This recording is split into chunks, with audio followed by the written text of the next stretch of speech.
Hello, my brothers. I'm Brother Walter Mobley of the Ada Lambda chapter of Alpha Phi Alpha Fraternity Incorporated. You know, many of us may have seen the movie Woman King, starring Viola Davis, and is based on an all-female warriors who protected the West African kingdom of Dahomey during the 17th and 19th century. And that was also during the Atlantic slave trade.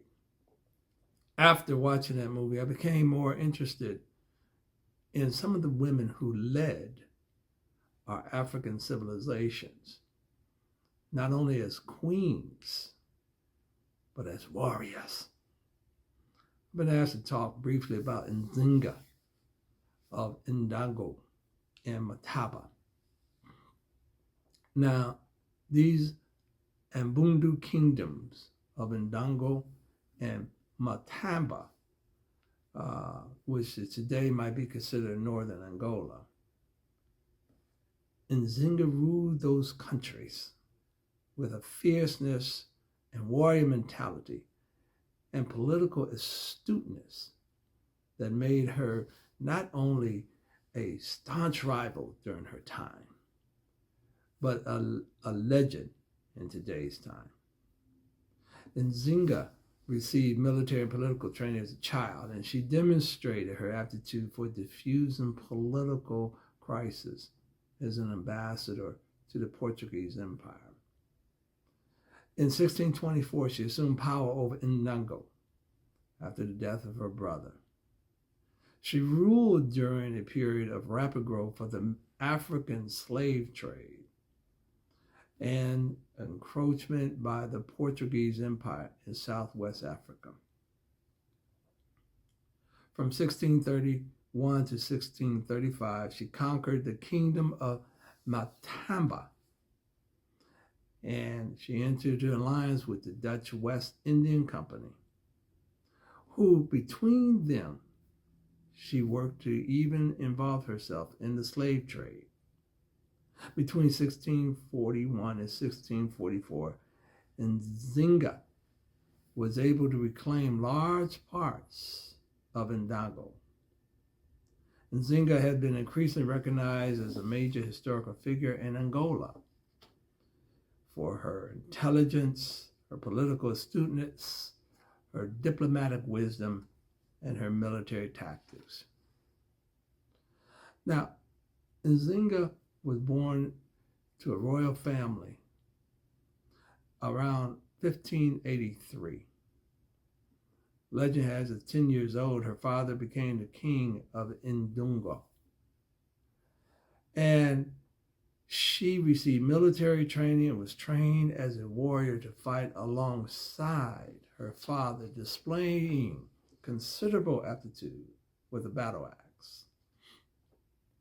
She participated in many official and governance duties alongside her father, including legal councils, war councils, and important rituals. Now, in 1624, her brother died, who was then king. And before his death, he made it clear that Nzinga should be his successor. However, just as any woman today experienced great opposition from male claimants of her noble family, her opponents tried everything they could to discredit her. One of the main things was that she was a female and thus ineligible. But Nzinga showed that she had a political astuteness that even some of the male opponents or counterparts couldn't even resist. Let me go forward. In the mid-1640s, Nzinga was able to collect more tribute in the form of slaves, which she in turn sold to the Dutch. You know, we often romanticize what our African kings and queens did during their tenure. But often we forget that they too participated in the slave trade and became considerably wealthy, at least both individually and for their country.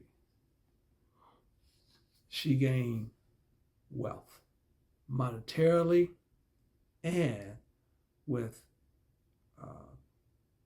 artillery, as she sought guns from the Portuguese and the Dutch, rather, in order to resist the Portuguese. However, in 1663, Nzinga fell ill. And by December of that year, she had an infection in her throat, and it spread to her lungs. And Nzinga died in her sleep in the morning of December 17th. Today, Nzinga is remembered in Angola as the mother of Angola, the fighter of negotiations, and the protector of her people. She is still honored throughout Africa as a remarkable leader and woman for her political and diplomatic acumen, as well as her brilliant military tactics. She is considered as a symbol of the fight against oppression. Now, my brothers, let me add this on. During the 104 years that followed Nzinga's death in 1663, queens ruled for at least 80 of those years.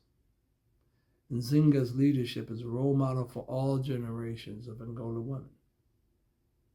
And today, the women of Angola display remarkable social independence and are found in the country's armies, police force, government, public and private economic sectors. She is a symbol of the people's movement for the liberation of Angola during the Civil War. We need to honor and respect some of our leaders and the things that they've done to enhance their country. We want to thank Nzinga for her contributions to her people. Thank you.